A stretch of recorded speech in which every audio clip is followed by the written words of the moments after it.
Hello guys, this is Joe speaking. Welcome to LJPCBM Reacts, episode number 434. And before we begin this episode of the reaction video series, I will have to make an announcement real quick, okay? During this time, I will push back the Day of 3000's Internet Archive account content videos till from this episode to two episodes later because of difficulties somehow with what's gonna happen tonight. So there you go. So anyway, let's react to Purple Roads episode 16, French George Clemens, beginning in 5, 4, 3, 2, 1, go.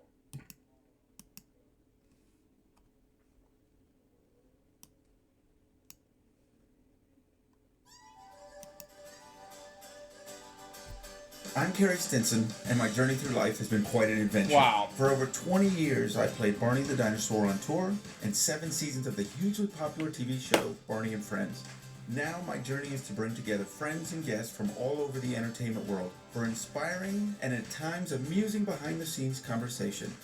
I'm Carrie Stinson, and this is Purple Roads. Okay.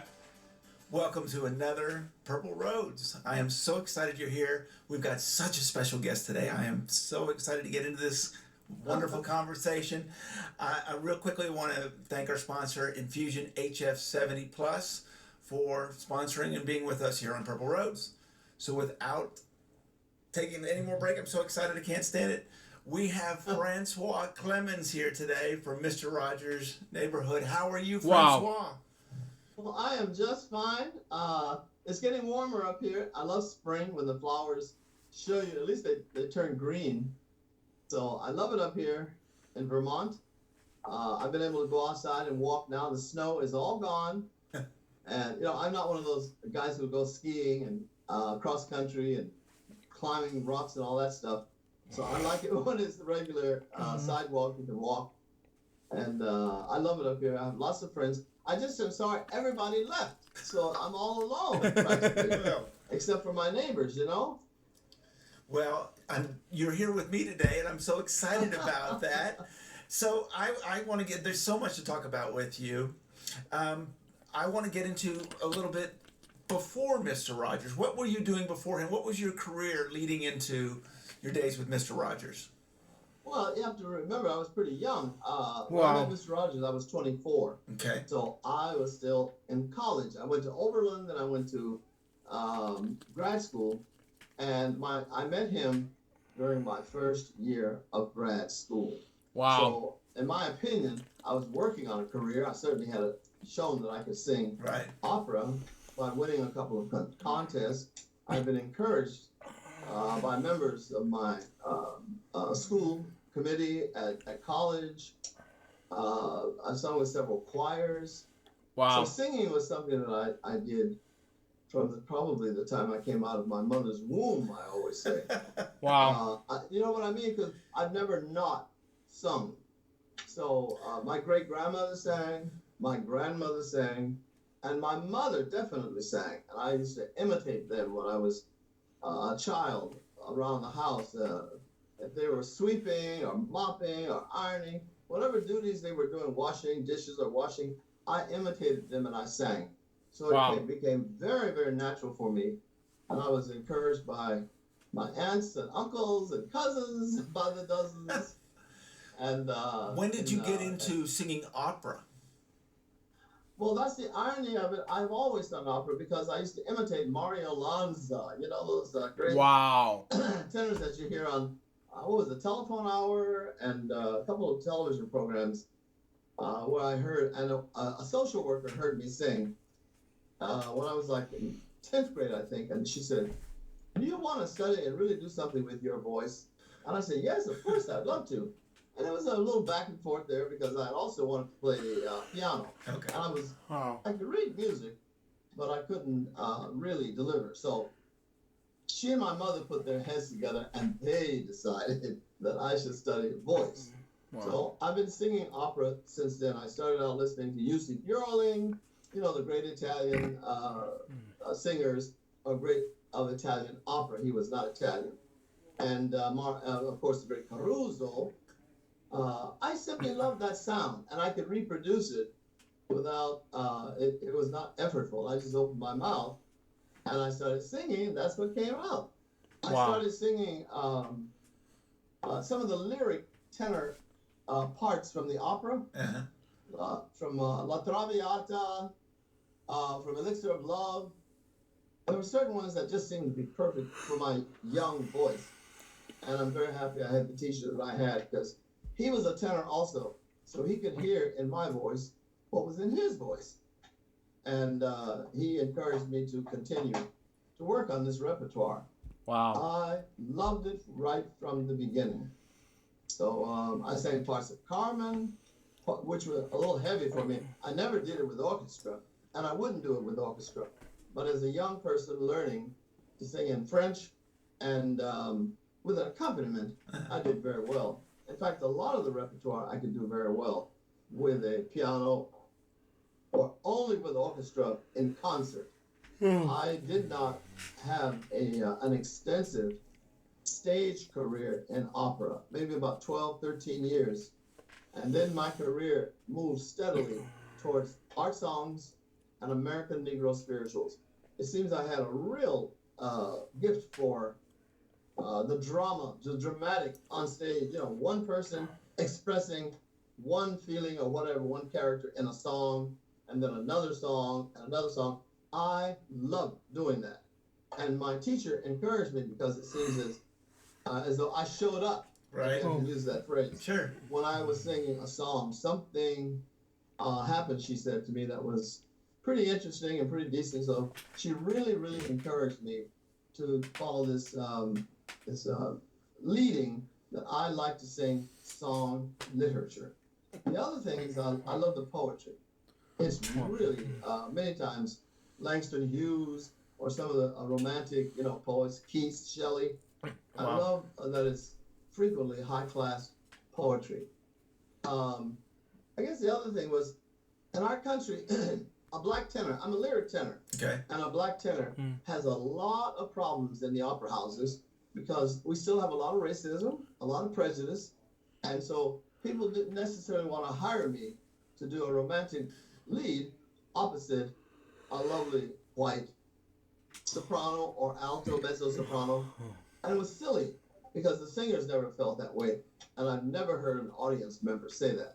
But there were producers, directors, and what have you, who simply did not give me an audition, and they did what we call in the business type casting, which I think is something that should go along with the electoral college and be done with it. What time in the country was that? When was this happening? Well, 1965, Okay. 64. Wow. Dr. Martin Luther King Jr. was very, very active in our civil rights struggle in America, and so was I. It was very important to me. There were so many fronts in which issues concerning lynching of black men and killing of black children in churches. There were 4 of them shot down there in Jackson, Mississippi. And not to mention, the assassination of our beloved John Kennedy. Oh my goodness. And then Robert Kennedy. And then Martin Luther King Jr. So it was during the height of the civil rights struggle. There were also riots. Lord have mercy. Everywhere. When Dr. King was killed, I think every major inner city in America had a full-fledged riot. Wow. And that was not something I'm proud of, but it's a fact. Sure. That's the era in which I grew up in. And then that's about the time you met Fred Rogers? I had met him already. Okay. But it's one of those ironies of life that when Dr. King was murdered in Memphis, I was at my home in Pittsburgh, and suddenly the doorbell rang. I had no idea who it was, and it was Fred Rogers, and the organist at the church. I had a church job at Third Presbyterian Church. Wow. That was the tenor soloist, and the organist was John Lively. He was the one who hired me, and he was the one who introduced me to Fred Rogers. So I'll always be grateful Wow. to my friendship and musical relationship with John Lively. Wow. Well, there was Fred standing at the door saying, "Get your luggage. You're coming with me." I had barely met him about 3 months, 4 months before. So you can understand how it was out of, I thought, well, what is this? What, out of character. Right. For him to be such a caring, I didn't know him as well as I do now, Sure. or I knew him years later. Sure. When his caring nature was so real and was so enveloping, embracing, because the way he said that to me, I thought, he means for me to get my luggage and follow him.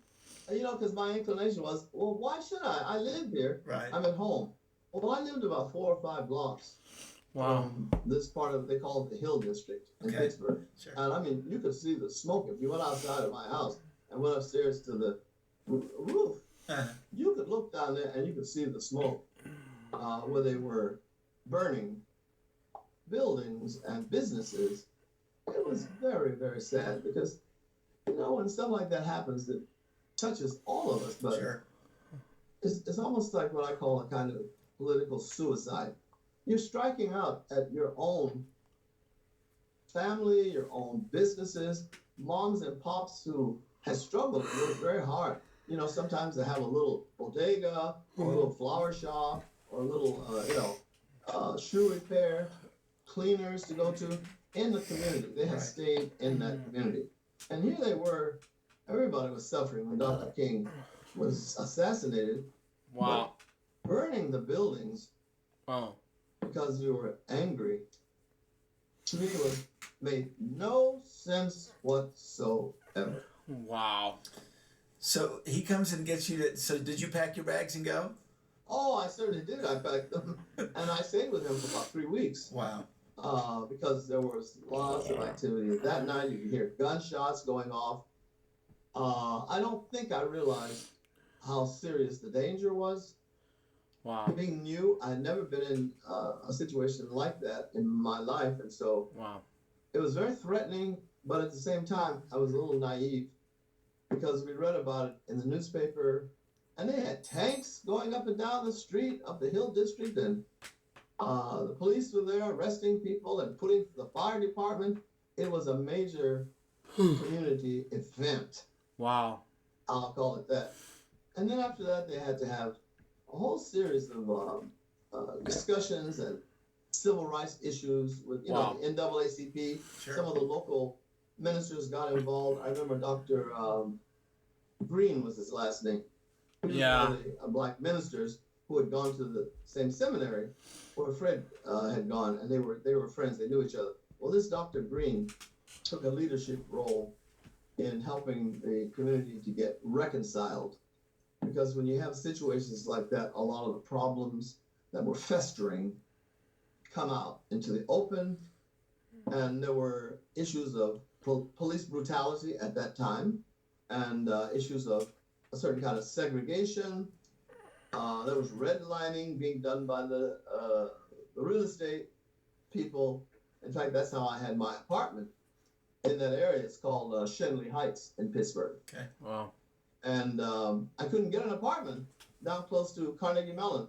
Every time I went, I look in the newspaper or the college paper for a place to live. I'd get to the house and they'd tell me that the apartment was rented. And that happened about 10 or 12 times. And I was staying with my Oberlin College roommate. His mother and dad lived in Penn Hills outside of Pittsburgh, not far at all. And they said, come stay with us while you look for a place to live. So his name was Daryl, and I stayed at Daryl's house. And the next day I would drive into the city and, start looking around. I did not know Pittsburgh as a city. Wow. And to make a long story short, his mother says to me, Francois, how long have you been looking for this apartment? 2 or 3 days? And I said, yes. She said, well, have you tried the black newspaper? And I was kind of stunned. I said, no. Why should I? And she said, come with me. And she literally took me by the hand. And we got in the car. We drove to a certain area, Oakland in Pittsburgh. We got the black newspaper called the Pittsburgh Courier. And we brought it home. And we sat down and went through the same process And I'll be damned, but the first place I went looking for an apartment, they rented it to me.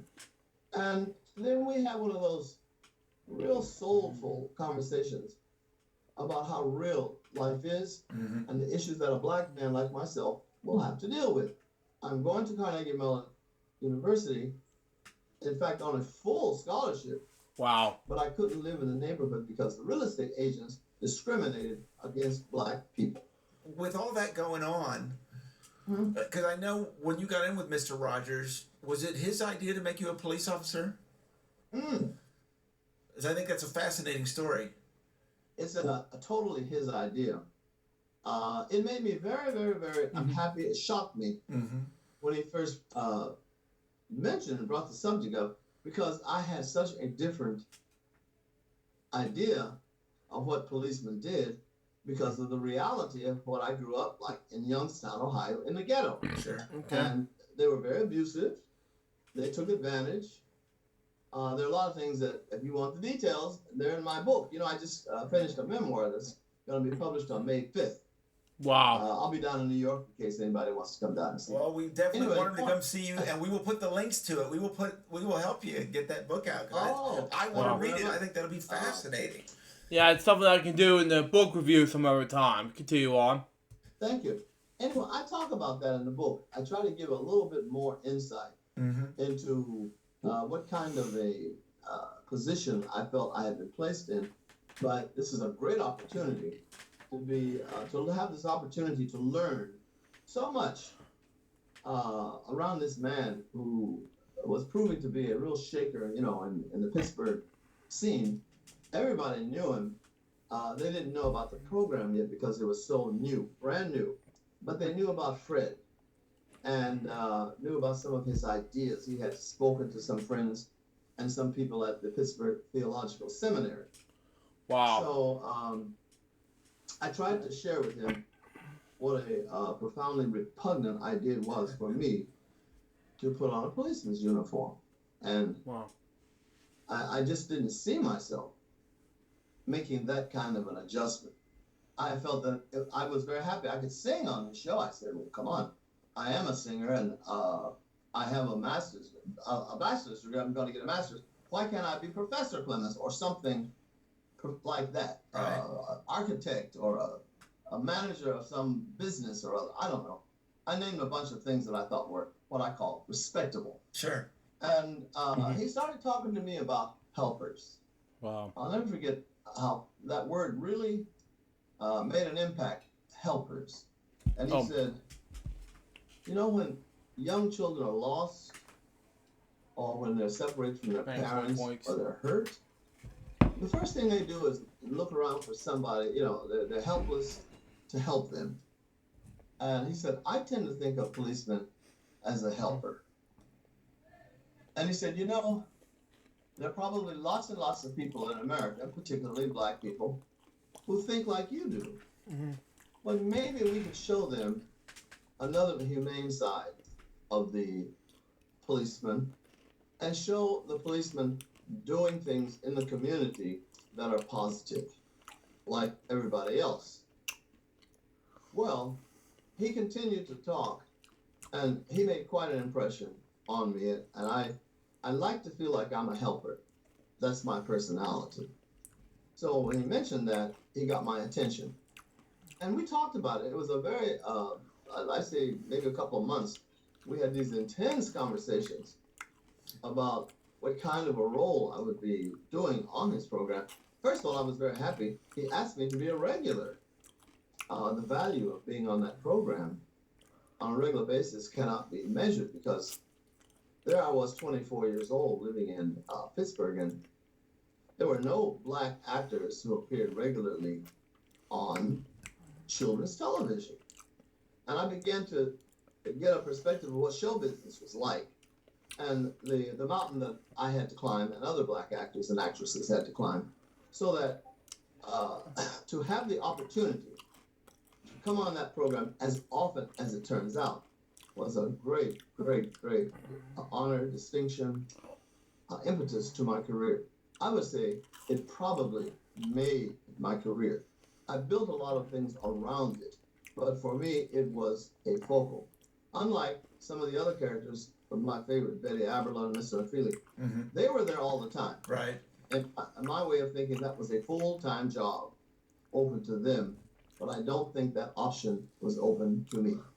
And so I went on to New York, and when I announced that I was going to New York, I said, "But you'll come back and visit, won't you?" Oh, I said, "You want me to come back?" I thought he was going to say, "I'm through with you."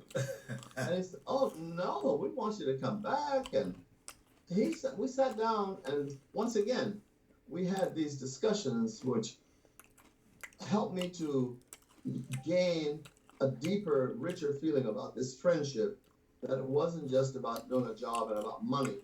He was interested in me, Francois Clemens, as a human being on many different levels. As you know, there are other subjects that will be discussed that we also were discussing. So I thought, well, this man, he's not rash. He's not trying to force me. His logic is very powerful. Very powerful. I'm sorry. I was just going to say on that subject. So, had you ever done anything with children before, with children's TV or educating children? Was this a new experience for you? It was an entirely new experience because I had won the Metropolitan Opera auditions in Pittsburgh, and I saw myself on the operatic stage. Well, there are certainly operas done for children, and Leonard Bernstein, the great conductor of the New York Philharmonic, was making quite a reputation for himself doing children's concerts. So, of course, I understood the importance. There were certain composers who wrote works just for children. I had learned a couple of them. Menotti, his Amal and the Night Visitors, you know what I'm saying? Yes, There's a lot of material which opera and concert composers put together for children. But I didn't necessarily see myself in that role. I'm a romantic tenor. I sing Mozart. I sing young Verdi heroes, and some of the other lighter repertoire, Rossini, Donizetti. And so I thought that's what I was going to be doing. I had no idea what I was in for. It was a very naive decision on my part. Anyway, to make a long story short, what I found fascinating was David Newell was there the whole time. And that played Mr. McFeely. Yes, Mr. McFeely. He was a rock, and he was so helpful to everybody. Well, he certainly was to me. And he was like a big brother. He's about 10 years older than I am. And from the moment I came into the studio and met the producers and the other people who contributed, there was David. Wow. And I give him credit for helping to smooth the way. Sometimes it was kind of difficult because being on the operatic stage is not the same as being on the in the studio. I had to learn a whole different technique, a way of singing. In fact, what was really different is that it was so intimate. It took me a long time to become accustomed to being so intimate in public. I was used to being intimate in my personal relationships, but as a performer, singer, reaching out to young children watching the program, I was not accustomed to that kind of sweet innocence and caring. And I watched Fred. Believe me, I watched it like a hawk. And so I did. So one day I asked him, what was he doing? What was he thinking? And once again, as he was so generous, he spent a lot of hours explaining to me how he felt about his ministry. And the fact that the distance between him and that camera was a sacred space. Wow. I never heard anything like that before. What do you mean, sacred space? And he took the time to explain this to me. This was his calling. This was his anointment. Wow. And so he took it very seriously. When he got there in front of the camera and was talking to those kids, there was a transformative quality to him. And many, many, many people who finally got a chance to watch him and watch him work were totally convinced of this something about this man, because he was not a lively personality. You know, he was very dull, as a matter of fact. No, the opposite of you. He wasn't like me at all. I'm the extrovert. He's the introvert. In fact, we are a perfect marriage. I used to tell people our relationship was made in heaven because from the day I met him, I never stopped talking, and he never stopped listening. And that was just fine with me. And it was a joke, but it was true. Wow. He just had infinite patience. You know, I don't want to get all soppy here on you, Sure. but I had never had anybody take the time, the patience to get to know me, what I consider an adult, getting to know a young person, and then offering suggestions about my life, ideas that he thought would be positive, how I felt about certain things. Nobody cared many times from where I came from. They didn't care. Certainly didn't care at school. By that I mean high school and grade school. They were very, very segregated inside the building. Outside, it looked like a normal neighborhood. But once you got inside, black kids went one way, Jewish kids went another way, and white kids, or the white Anglo-Saxon Protestants, if you want to call that, they went another way. Sometimes there was some mixture, but not very often. So there I was finally in Pittsburgh, and I was asking the big questions. You know, who am I? What is this civil rights stuff? What are black people doing in America? And what's our history about it? Something had awakened inside of me. Right.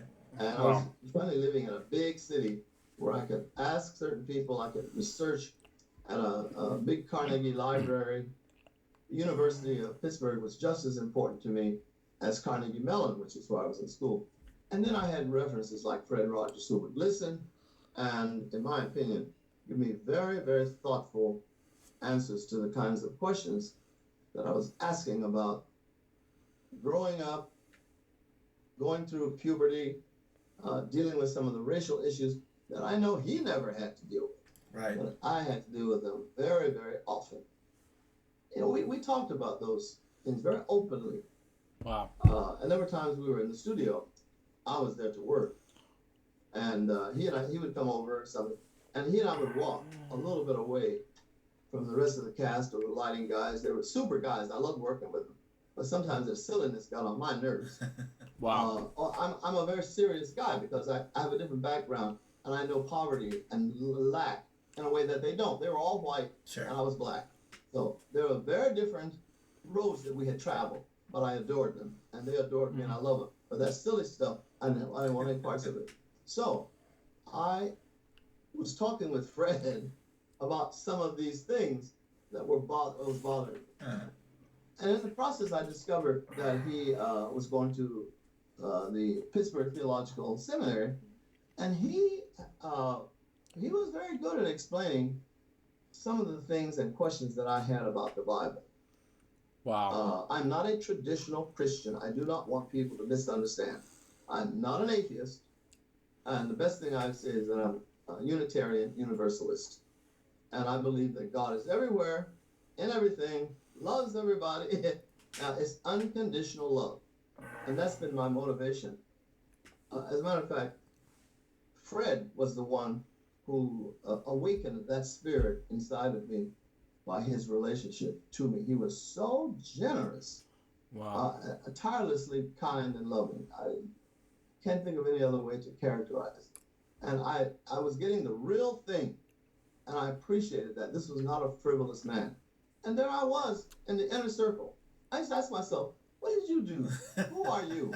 No, I'm serious. A little black guy from the ghetto, no money, wrong blood. I didn't have the lineage, on and on.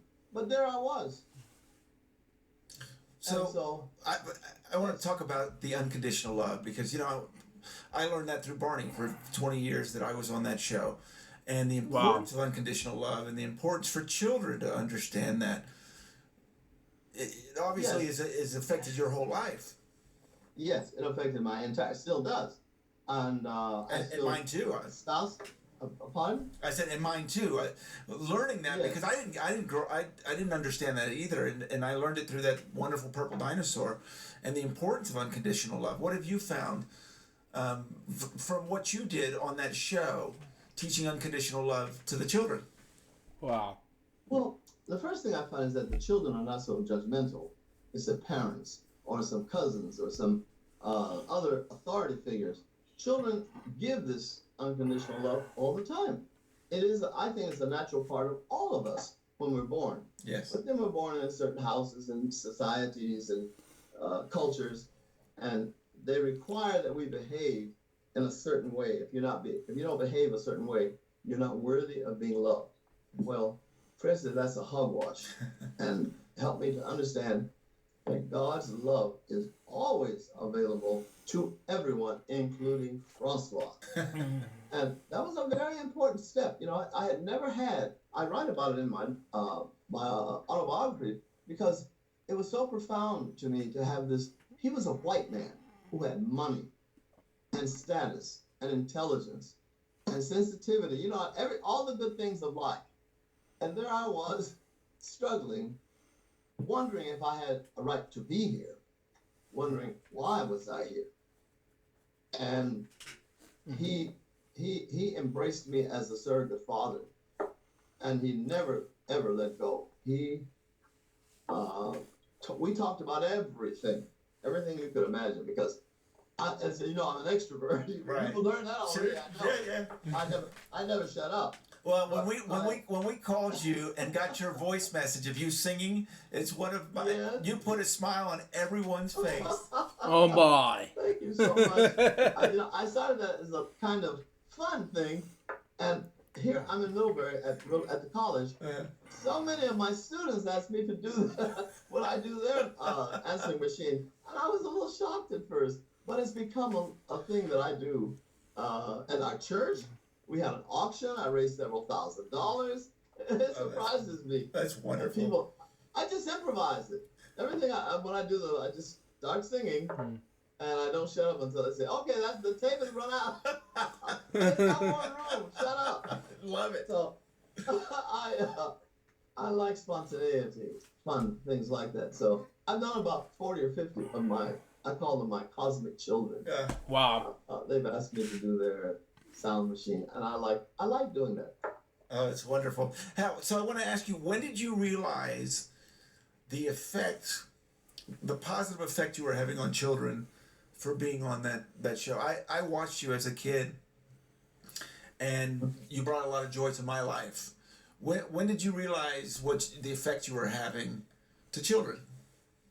Well, I don't know quite why it happened this way. Wow. Or why Fred did it, but I did 4 shows in the beginning, I guess. You know, that 1968. Wow. It's still in black and white. And over the summer, he got in touch with me and let me know he wanted me to do some more. And I thought, you want me to do more? And he said, yes. He had already gotten positive feedback from my presence on the show. I said, well, all I did was sing a couple of spirituals. And he said, something transformative, Francois, happens when you sing. And people are moved, very deeply touched, even if it's just saying you have a beautiful voice. But he convinced me to continue to follow in that direction. And so I said, well, I'll come back for some more and see what else I have to offer. Then I began to realize that the children who were writing these notes and sending them in to Fred were black and white and Spanish and Asian. They were everything. Right. I thought, my goodness, this program is going all over the country. And that's when I woke up and I began to realize that I was bringing something to the program I had no idea. I did not intend to. I just showed up. I was the right person, the right chemistry. Because a lot of times I think that's what happens, that you have something to do in this life, and we find we have different ways of getting there. And I write about it because it was such a unique experience for me to feel that I have a partnership with Fred Rogers. He and I did many, many, many things together. As Fred, he had other partners with Lady Aberlin, with Mr. McFeely. I consider us his cosmic children. And really, I do, that we were drawn there because there was something needed to complete the experience of Mr. Rogers' neighborhood. Wow. And what I realized is that he had no real understanding of poor people. He really did not. He said to me, what does it feel like, Francois, to go to bed hungry at night? Well, I thought, he doesn't know what that feels like. What kind of guy is he? In the ghetto, we all know what it feels like to be hungry. And you go to bed hungry and wake up the next morning hungry. You know how we're having this episode in our society now, Right. and one of the things they're concerned about is that there's no school. Where do the kids eat? Right. This is a serious issue. You Absolutely. cannot, in my opinion, teach a hungry child. You must feed them first. So, I told him what it felt like. Mm-hmm. I shared it as much as I really could. He was a very empathetic person. So he was ready to learn. He was not haughty. Wow. He was not proud. He was not falsely, built himself up. Because he became my student Right. on these issues of the ghetto. How could he possibly know what I knew? Wow. So were you there were surprised things- that he wanted to listen, that he wanted to learn? he was hungry. He was as hungry to learn about me and what my parents had been like, because I was a traumatized kid. My parents fought physically. Mm.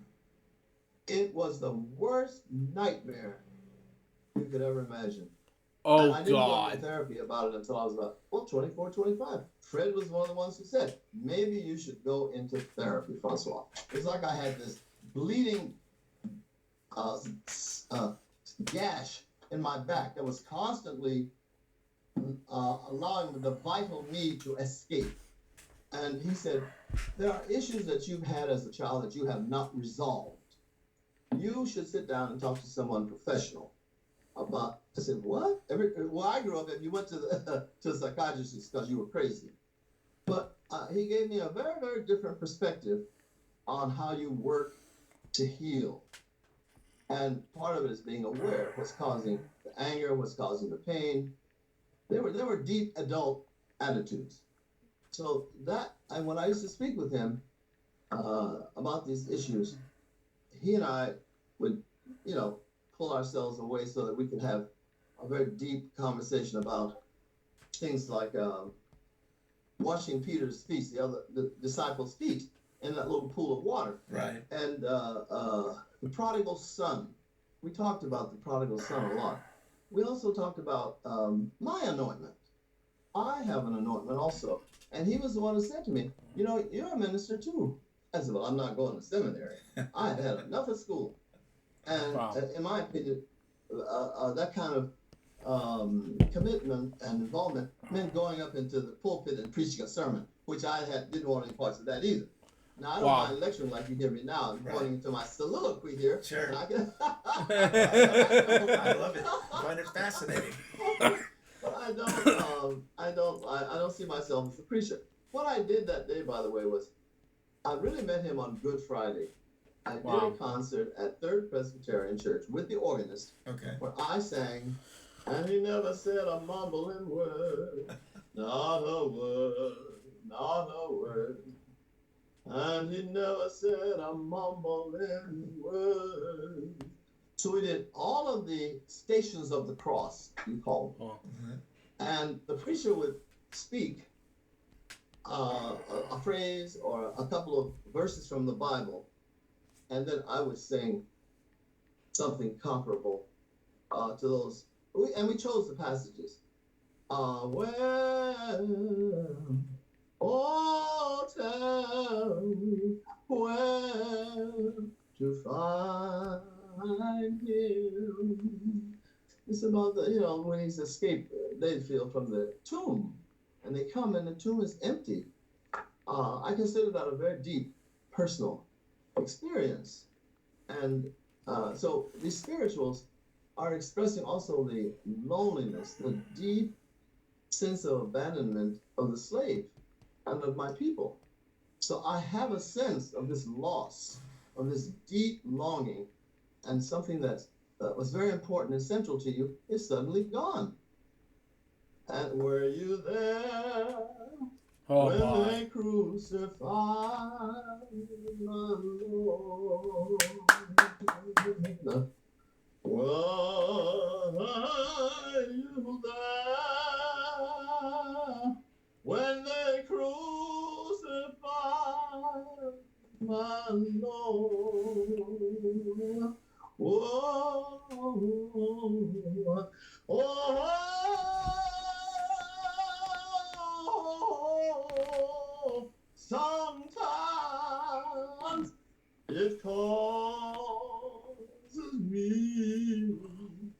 to tremble, tremble, Oh my. tremble.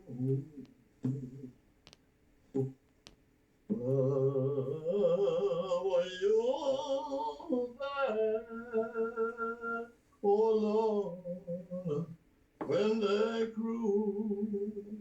crucified my Lord?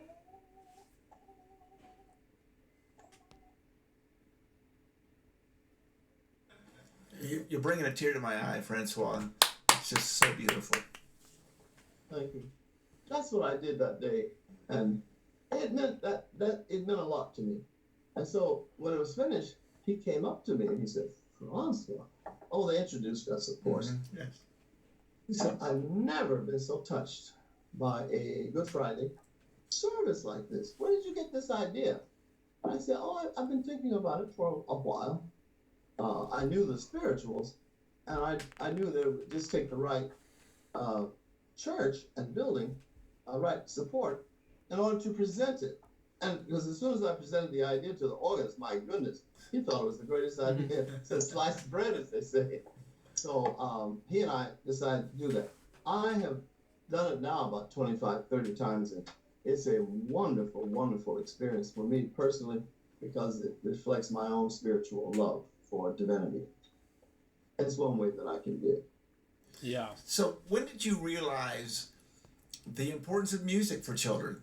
I think Barney was a lot about music, and obviously you did that a lot. When did you realize that children respond to it so much? I'm sorry, I used to see you dancing around. That's what I was. I liked it. I didn't realize how much effect it had on children until at least the second or third year. Fred began to invite me to come with him when he went to daycare centers. Okay. Wow. In Pittsburgh, there was one that he went to, I think, every week. So he invited me to come there with him, and I got involved with presenting music, and we developed Clemens' studio out of that experience. And we brought the experience into the studio, set it up, and that was really one of the moments when I felt most happy, because I was not really Officer Clemens, I was a musician, Professor Clemens. Wow. And I eventually played many different roles, especially in the operas, He gave me a chance to do a lot of good singing, and I enjoyed it immensely. And then I did, let's see, Philip the photographer. Fill up your camera, fill up your camera with film. Da da ba ba da ba da ba da ba da ba ba ba ba ba ba. He did some songs for me like that, because I had a different, younger personality. Sure. I wanted to do something, and that's how he tapped into it. I thought it was just wonderful to feel like I was becoming a kind of free spirit, and the things that I wanted to try, I wanted to experiment. I sang all the stuff from Porgy and Bess. There's a boat that's leaving soon for New York. Come with me. And I did that on the show. I did Summertime, which is not sporting-liced music, right, but I can sing anything. Wow. So I did all of that. I had a chance to experiment. He knew and appreciated many jazz musicians, and so he had them on the program. And sometimes he would invite me to come, and other times I was not a part of it. But I was, and sometimes he would say, "You're not working, but come to the studio, Francois. Come so that you can be around us." I can't tell you what a wonderful shock that was to me when he said, "Come to Pittsburgh." I said, "Fred, but I'm not going to be filming." He says, "You don't have to be filming to come to Pittsburgh. You want to be with us? Come on." What did the children think of you singing opera? You know what I had gotten a lot of correspondence. Sure. Where the children told me that's where they began to love opera, hearing me sing it. Wow. And two things, opera singer and a policeman. I said, what?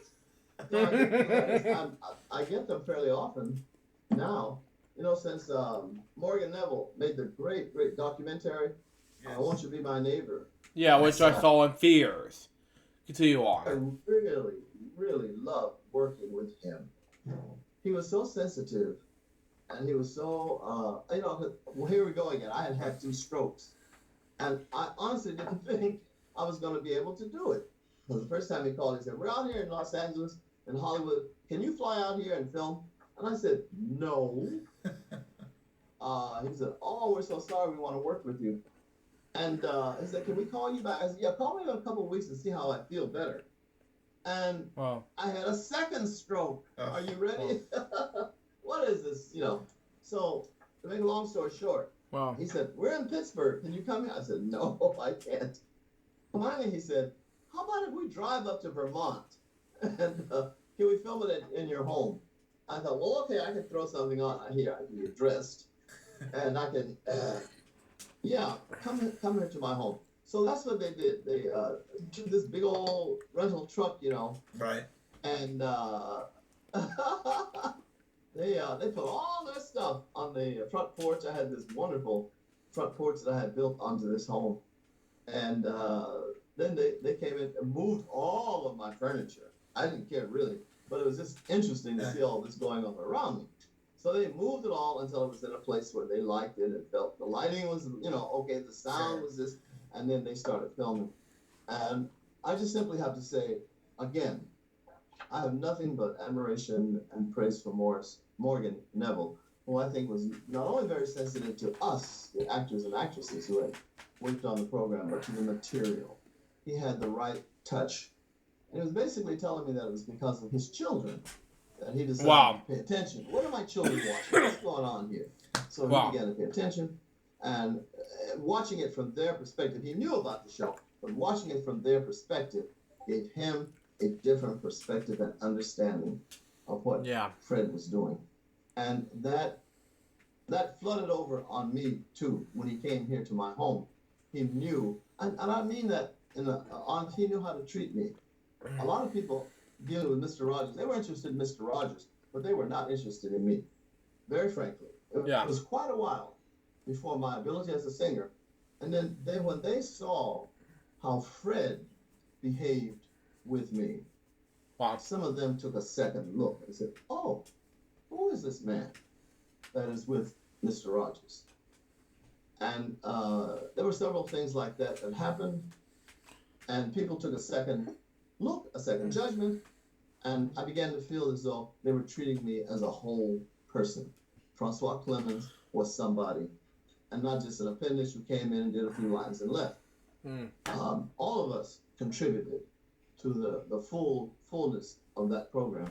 And now, thanks again to Morgan, I feel it's being acknowledged. People are taking. Absolutely. What was it like to tell those stories again, to bring up all those memories for you? What were the emotions you were feeling telling those stories from those days? Well, sometimes they were sad. Sometimes they were not. You read the book, and there's some scenes I can tell you that happened in Cincinnati. That, I mean, if Fred weren't, a strong man standing there supporting me, I don't know what I would have done, because the guy there wouldn't conduct. He said, get out of the theater. We don't want any the N-word. We don't want you here. Nobody else on the program had somebody say such a horrible, aggressively negative thing to them. They came and they did their job. They went home. But here I was, and he focused. He told me to get off the stage.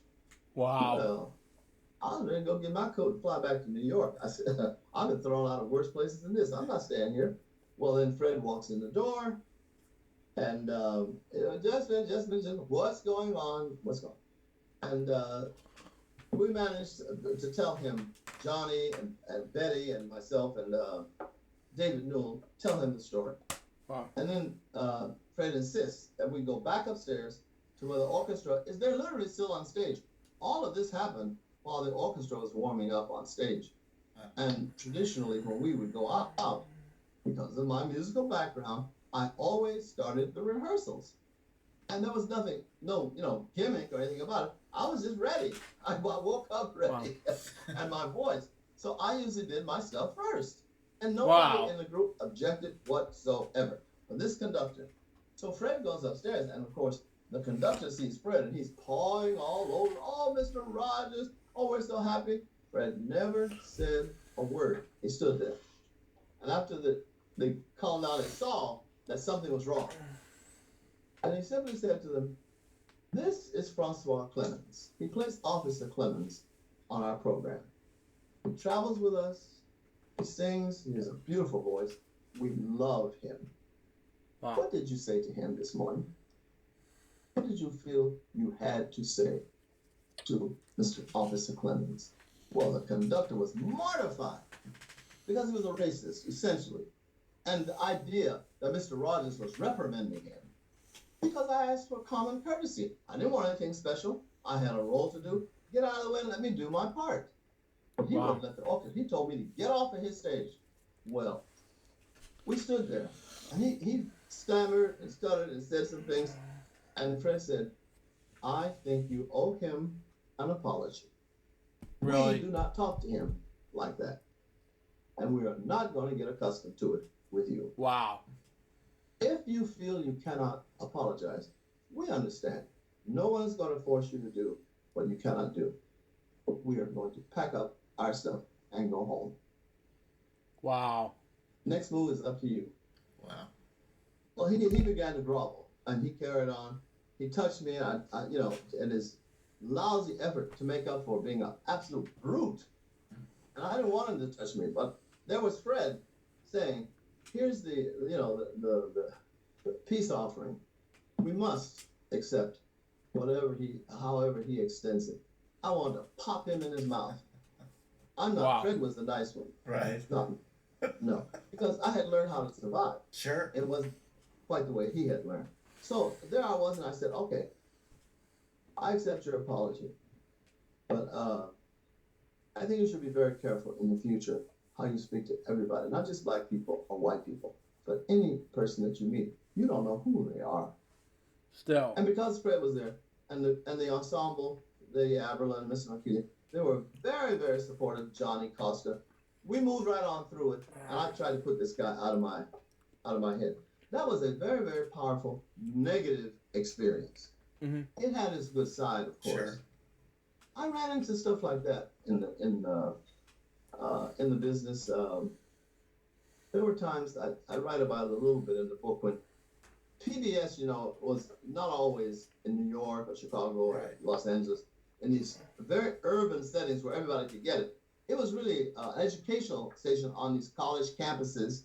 And a lot of times the college campuses were not available to black people, minorities. And so they weren't watching Mr. Rogers' Neighborhood. So both sides were doing their business.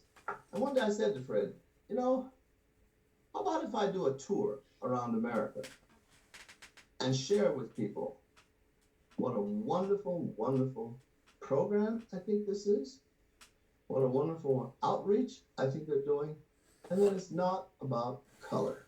Wow.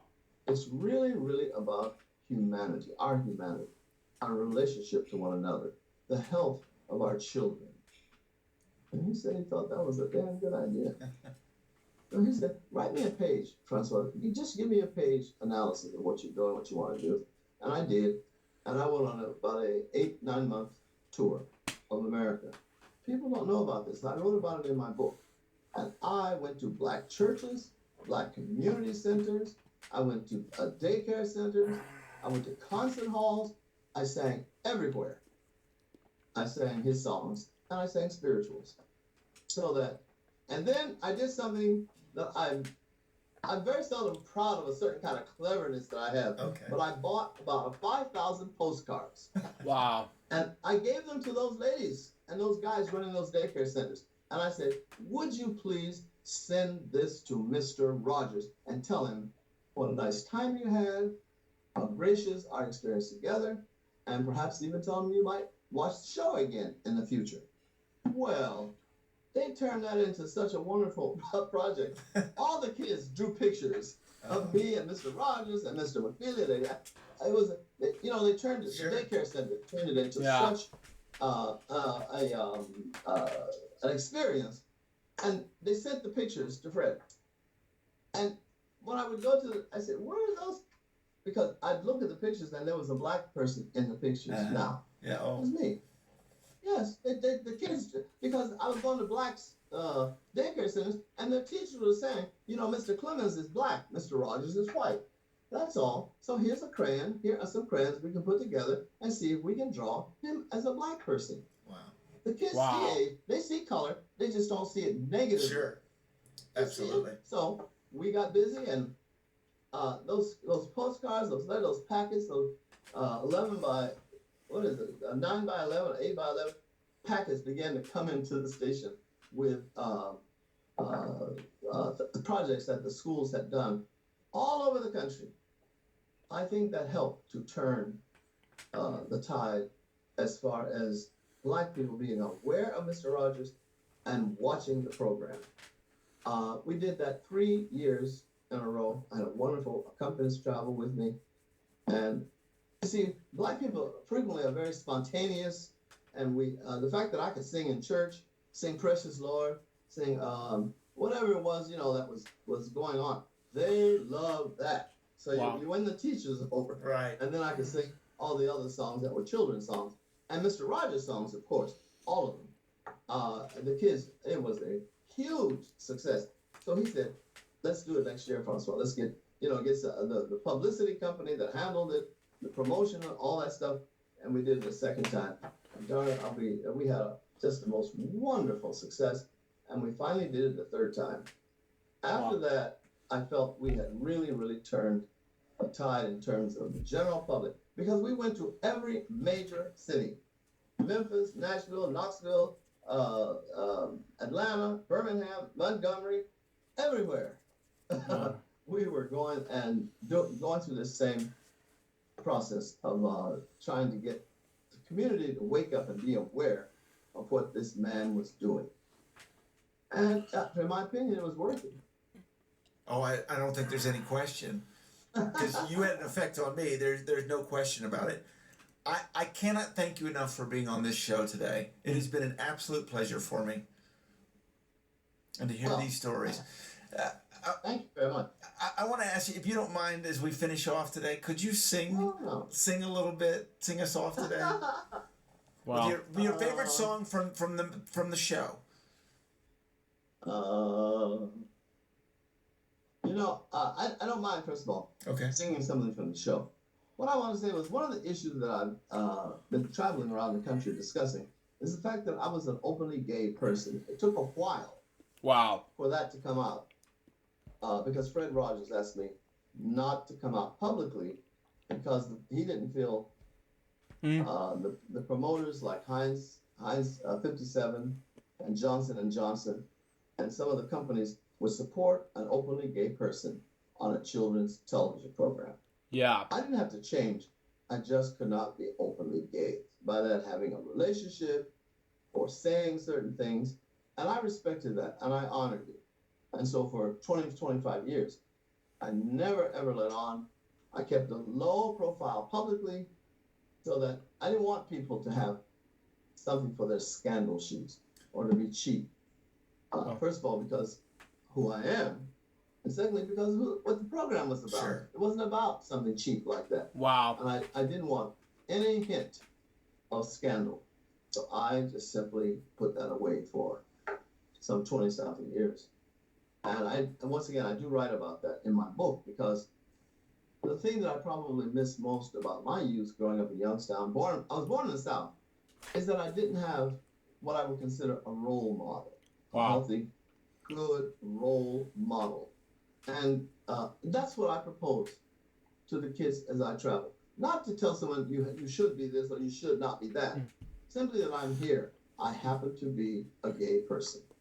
A lot of my mail I get comes from trans and from gay boys and from lesbian women who say, my life has been totally different now that I realize the relationship that you're gay and the relationship you have with Mr. Rogers and that he loved you.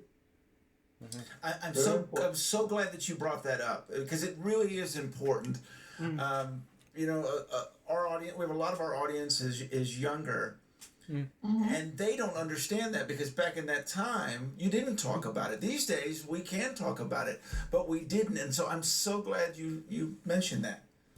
Though, yeah.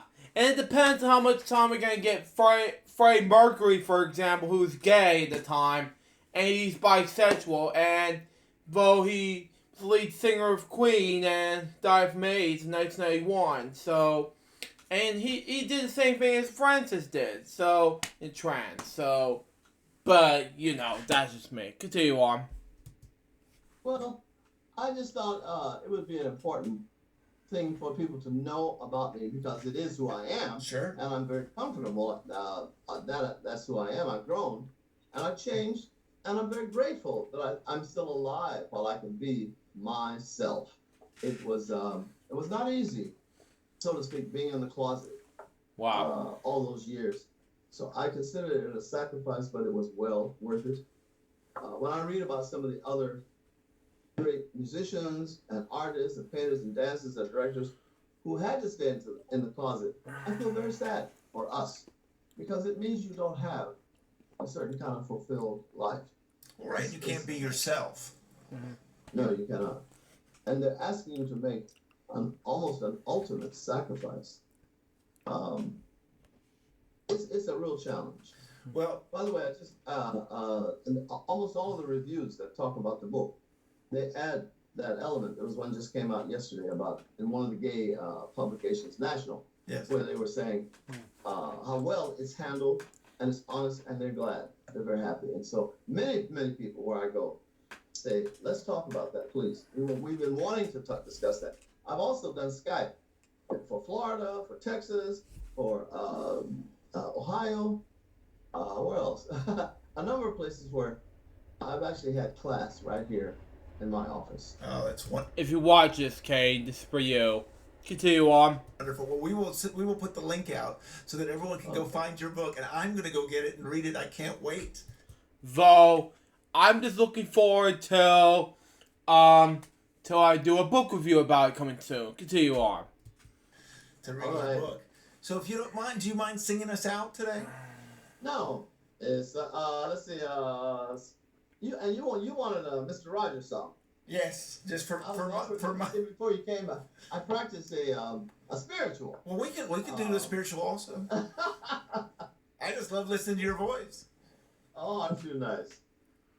He's got the whole world in his hand. He's got the whole round world right in his hand. He's got the whole world right in his hand. He's got the whole world in his hand. He's got the sun and the moon, Lord, in his hand. He's got the sun and the moon, Lord, in his hand. He's got the sun and the moon, Lord, in his hand. He's got the whole world in his hand. He's got the going and the coming, y'all, in his hand. He's got the going and the coming right up in his hand. He's got the going and the coming right up in his hand. He's got the whole world in his hand. He's got you and me right up in his hand. He's got you, Lord, me right up in his hand. He's got you and me right up in his hand. He's got the whole world in his hand.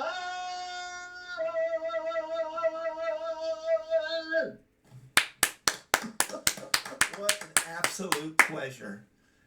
Thank you so much, Francois. I'm glad you enjoyed it, and thank you for asking me. Oh, it's been such a pleasure. Thank you so much. So that was Purple Roads episode 16. What do I think about this video? It was amazing. So far, it went to be a success. Anyways, guys, that was episode for LJPCBM episode number 434. Hope you enjoy it. Stay tuned for the next one, which is going to be episode 435. Either one of those Day 3000's content, or it's going to be Luke's the Cool Guy content. So, excuse me. Till next time, Sue Jefferson, goodbye, peace out, baby. We can watch react to you guys very soon. Till then, Jefferson out. See ya.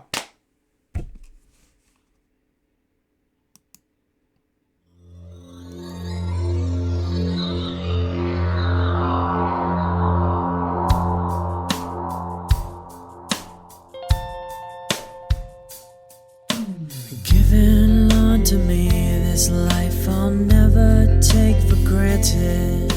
And given all the time I failed to really understand it, I never sought to meet the maker of reality, the one who gave the life that which is always happening. But I tried all the time.